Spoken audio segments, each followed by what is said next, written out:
Good morning, सुप्रभात, नमस्कार, आदाब और सत श्री अकाल दोस्तों। ये है आपका अपना प्रिय आरजे आदि कश्यप मुंबईचा मानूस और आपके लिए लेकर आया है आपका मन पसंद प्रोग्राम पॉजिटिव कर्मा।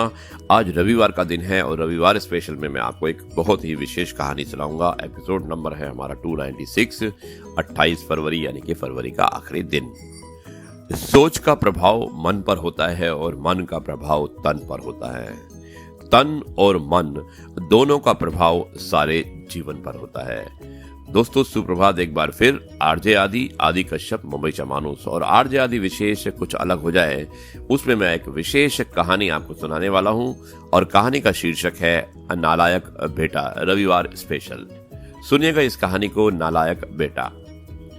देर रात अचानक ही पिताजी की तबीयत बिगड़ गई। आहट पाते ही उनका नालायक बेटा उनके सामने था। माँ ड्राइवर बुलाने की बात कर रही थी, पर उसने सोचा कि अब इतनी देर को इतना जल्दी ड्राइवर कहां से आ पाएगा। ये कहते हुए उसने सहज जिद और अपने मजबूत कंधों के सहारे बाबूजी को कार में बिठाया और तेजी से हॉस्पिटल की ओर भागा। बाबूजी दर्द से कराहने के साथ ही उसे डांट भी रहे थे। धीरे चला नालायक, एक काम जो इससे ठीक से हो जाए। नालायक बोला, आप ज्यादा बातें ना करें बाबूजी, बस तेजी से सांसें लेते रहिए, हम हॉस्पिटल पहुंचने वाले हैं। अस्पताल पहुंचकर उन्हें डॉक्टरों की निगरानी में सौंप वो बाहर चहल कदमी करने लगा। बचपन से आज तक अपने लिए वो नालायक ही सुनते आया था। उसने भी कहीं ना कहीं अपने मन में यह स्वीकार कर लिया था कि उसका नाम ही शायद नालायक ही है। तभी तो स्कूल के समय से ही घर के लगभग सब लोग कहते थे कि नालायक फिर फेल हो गया। नालायक को अपने यहाँ कोई चपड़ासी भी ना रखे, कोई बेवकूफी है इस नालायक को अपनी बेटी देगा। आदि शादी होने के बाद भी अब बेवक्त सब कहते रहे कि इस बेचारी के भाग्य फूटे थे जो इस नालायक के पल्ले पड़ गई। हाँ, बस एक माँ ही है जिसने अपने असल नाम को अब तक जीवित रखा है, पर आज अगर उसके बाबूजी को कुछ हुआ तो शायद वो भी। इस ख्याल के आते ही उसकी आंखें छलक गई और उनके लिए अस्पताल में बने एक मंदिर में प्रार्थना में डूब गया। प्रार्थना में शक्ति थी या समस्या मामूली, डॉक्टरों ने सुबह ही सुबह बाबूजी को घर जाने की अनुमति दे दी।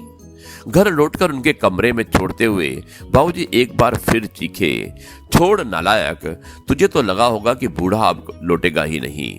उदास वो उस कमरे से निकला तो माँ से अब रहा नहीं गया।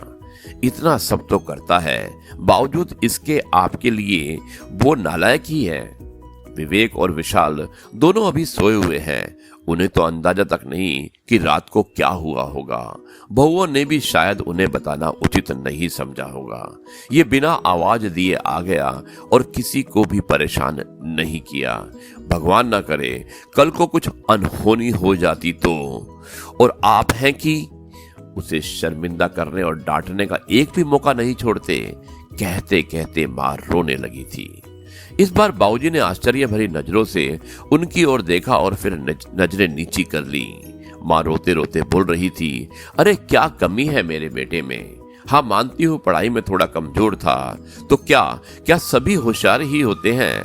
वो अपना परिवार, हम दोनों को, घर मकान पुश्तैनी कारोबार, रिश्तेदार और रिश्तेदारी सब कुछ तो बखूबी संभाल रहा है, जबकि बाकी दोनों जिन्हें आप लायक समझते हैं वो बेटे सिर्फ अपने बीवी और बच्चों के अलावा ज्यादा से ज्यादा अपने ससुराल का ध्यान रखते हैं। कभी पूछा आपसे कि आपकी तबीयत कैसी है और आप हैं कि?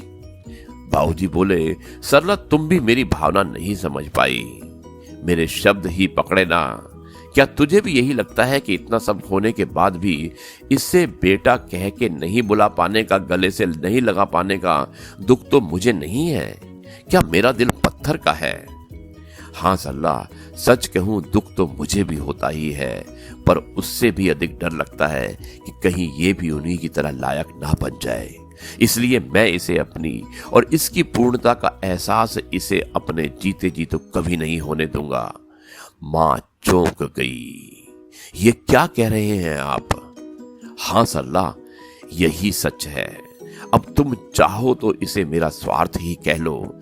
कहते हुए उन्होंने रोते हुए नजरें नीची की और अपने हाथ मां की तरफ जोड़ दिए, जिसे मां ने झट से अपनी हथेलियों में भर लिया और कहा, अरे अरे ये आप क्या कर रहे हैं? मुझे क्यों पाप का भोगी बना रहे हैं? मेरी ही गलती है, मैं आपको इतने वर्षों से पूरी तरह नहीं समझ पाई।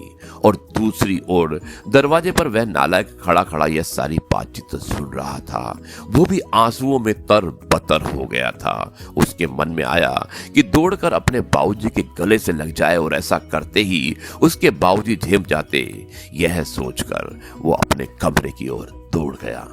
कमरे तक पहुंचा ही नहीं था कि बाबूजी की आवाज कानों में पड़ी, अरे नालायक, वो दवाइयां कहाँ रख दी? गाड़ी में ही छोड़ दी क्या? कितना भी समझा दो, इससे एक काम भी ठीक से नहीं होता। नालायक झट से आंसू पोंछते हुए गाड़ी से दवाइयां निकालकर बाबूजी के कमरे की तरफ दौड़ गया। कभी कभी बहुत अच्छे को भी अच्छा कहने में डर लगता है। दोस्तों, कैसी लगी ये कहानी? एक बहुत ही आदर्श, बहुत ही मार्मिक और बहुत ही शिक्षाप्रद कहानी थी नालायक। मुझे उम्मीद है कि आपने इस कहानी को एंजॉय किया होगा और इससे एक सीख ली होगी कि अपने बुजुर्गों की हमेशा सेवा करते रहनी चाहिए, कभी फल की इच्छा नहीं करनी चाहिए।